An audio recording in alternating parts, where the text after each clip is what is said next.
Good morning, everyone. We're joined here by Dr. Sunil Joshi. And Dr. Joshi, we are going to talk about allergies today. If you've stepped outside, you've noticed the pollen, you've seen it coated on your cars, especially if you park your car outside like me. So first questions first. With allergy season, how long does it normally last? When does it start? When does it end? And have you seen a difference in that it gets warmer earlier on? Has the allergy season kind of grown? Yeah, that's a great question. So for us, allergy season is basically all year here in Northeast Florida. But the worst part of the allergy season, which tends to be in the springtime for us, starts sometime in early January, early to mid-January, and can go all the way to Mother's Day. So it really does depend on how cold the winter is in terms of minimizing the pollen release.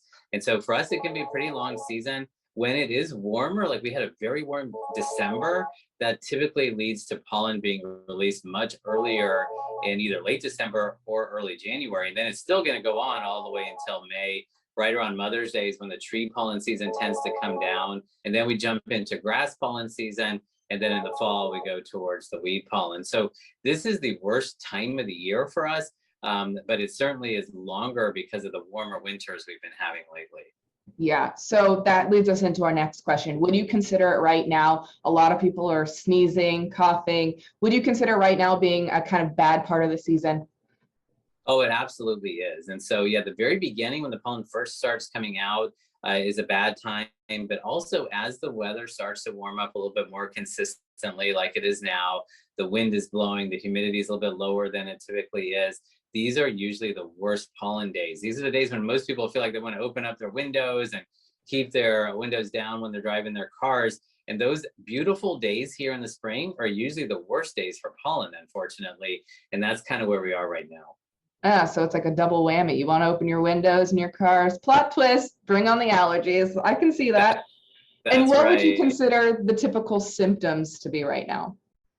Yeah, so your typical allergy symptoms are usually in the upper airway and are related to sneezing, itchy nose, itchy watery eyes, runny nose, nasal congestion, postnasal drip, throat clearing.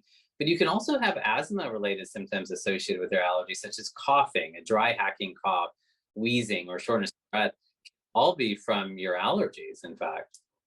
All right, Dr. Joshi, we're going to go into the last dreaded question, which I know everyone asks themselves, especially this year with the strain of COVID going through. When people get allergies or COVID, the similarities between the symptoms right now are very similar. So what advice would you have to those people that are like, is this allergies or is this COVID? And that's always been the challenging question since the beginning of this pandemic is how do you know whether you're suffering with your typical seasonal allergy symptoms or could this be related to COVID or any other virus? And the typical answer is if you're having fevers, and this is probably not related to your allergies, and you should consider this as being a viral syndrome and consider getting tested. Or if you're having body aches or pains or just clearly not feeling yourselves. A lot of people can tell when they're getting sick. They start to get a dry throat, a sore throat. They may get that hacking cough along with a low-grade fever, muscle aches and pains. If things like that are happening, then it is probably worth your while to get tested.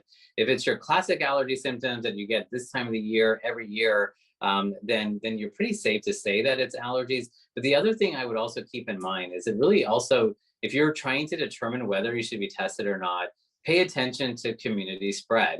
If there is higher numbers of positive tests in our community, if our percent positivity rate is going up and you're having these symptoms, then that's the time to consider getting tested. Use those at-home tests if you have them.